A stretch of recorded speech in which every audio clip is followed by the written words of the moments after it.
जानेंगे ध्वनि प्रदूषण। विभिन्न स्रोतों से उत्पन्न ध्वनि का मानव की सहनीय सीमा से अधिक तथा असहज होना ही ध्वनि प्रदूषण है। विभिन्न प्रकार के प्रौद्योगिकीय अन्वेषणों के चलते हाल ही के वर्षों से यह एक गंभीर समस्या बनकर उभरा है। ध्वनि प्रदूषण के प्रमुख स्रोत विविध उद्योग, मशीनीकृत निर्माण तथा तोड़-फोड़ कार्य,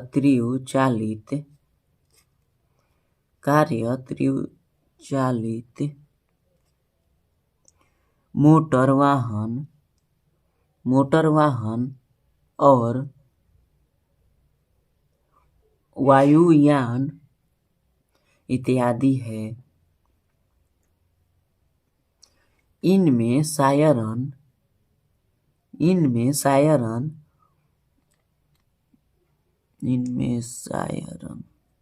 कार्यों से होने वाले आवधिक किंतु प्रदूषण करने वाले शोर को भी जोड़ा जा सकता है।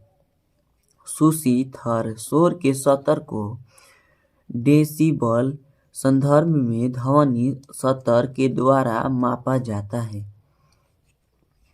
ध्वनि प्रदूषण के सभी स्रोतों में से शतायत द्वारा पैदा किया गया शोर सबसे बड़ा क्लेश है। इसकी तीव्रता और प्रकृति इन घटकों पर निर्भर करता है, जैसे कि वायुयान, वाहन, रेलगाड़ी के प्रकार, उन सड़कों की दशा तथा साथ ही साथ वाहन की स्थिति ऑटोमोबाइल के संदर्भ में जैसे कारकों पर निर्भर करती है। समुद्री यातायात में शोर की तीव्रता माल को चढ़ाने व उतारने का निपटान करने वाले पतन तक अधिक सीमित होती है। उद्योग भी ध्वनि प्रदूषण का कारण है, जिसमें उद्योग के आधार पर तीव्रता भिन्न होती है। ध्वनि प्रदूषण ध्वनि विशिष्ट होता है तथा इसकी तीव्रता प्रदूषण के स्रोत जैसे कि औद्योगिक क्षेत्र, परिवहन मार्ग, हवाई अड्डे इत्यादि मुख्य मार्ग से दूर कम होती जाती है।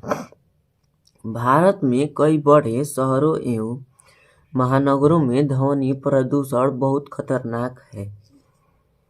नगरीय अपशिष्ट निपटान नगरीय क्षेत्रों को प्रायः अति संकुल, भीड़-भाड़ तथा तीव्र बढ़ती जनसंख्या के लिए अपर्याप्त सुविधाएं और उसके परिणाम स्वरूप साफ सफाई की खराब स्थिति एवं प्रदूषित वायु के रूप में पहचाना जाता है।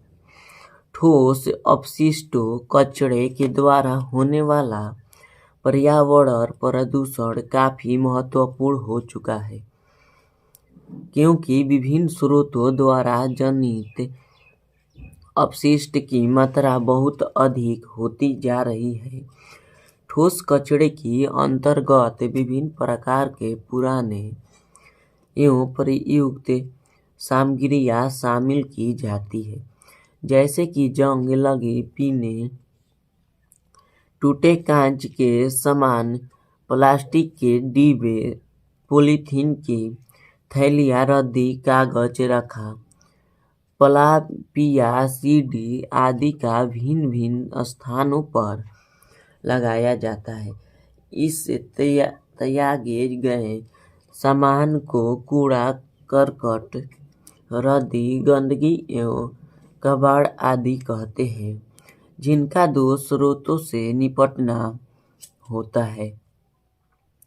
घरेलू प्रतिष्ठानों से और व्यावसायिक प्रतिष्ठानों से घरेलू कचरे को या तो सार्वजनिक भूमि पर या निजी ठेकेदारों के स्थलों पर डाला जाता है, जबकि औद्योगिक व्यावसायिक इकाइयों के कचरा का संग्रहण एवं निपटान जन सुविधाओं नगरपालिकाओं के द्वारा निचली सतह की सार्वजनिक जमीन गुंडों पर निस्तारित किया जाता है। कारखानों, विद्युत गृहों तथा भवनों निर्माण या विध्वंस से भारी मात्रा में निकली राख या मलबे के परिणाम स्वरूप गंभीर समस्या पैदा हो गई है। ठोस अपशिष्ट से अप्रिय बदबू एवं कृंतकों जैसे चूहे से स्वास्थ्य संबंधी जोखिम पैदा हो जाते हैं, जैसे टाइफाइड, मियादी बुखार। उदाहरण किस अध्ययन प्रदूषण भोक्ता है के वैश्विक नियम के आधार पर मेरठ के निकट दौराला में लोगों की प्रतिभागिता के सहारे पारिस्थितिकों के पुनर्भरण और मानव स्वास्थ्य की सुरक्षा के लिए प्रयास किया गया है। मेरठ के एक गैर सरकारी संगठन NGO द्वारा पारिस्थितिकी पुनर्भरण के एक मॉडल की रचना के 3 वर्ष बाद परिणाम आने आरंभ हो गए। दौराला स्थित उद्योगों के पदाधिकारियों, गैर सरकारी संगठनों, सरकारी अधिकारियों और अन्य पदाधिकारियों की मेरठ में हुई मीटिंग में परिणाम सामने आए। लोगों के शक्तिशाली तर्कों, प्रामाणिक अध्ययनों और दबाव ने इस गांव के 12,000 निवासियों को एक नया जीवन दान दिया।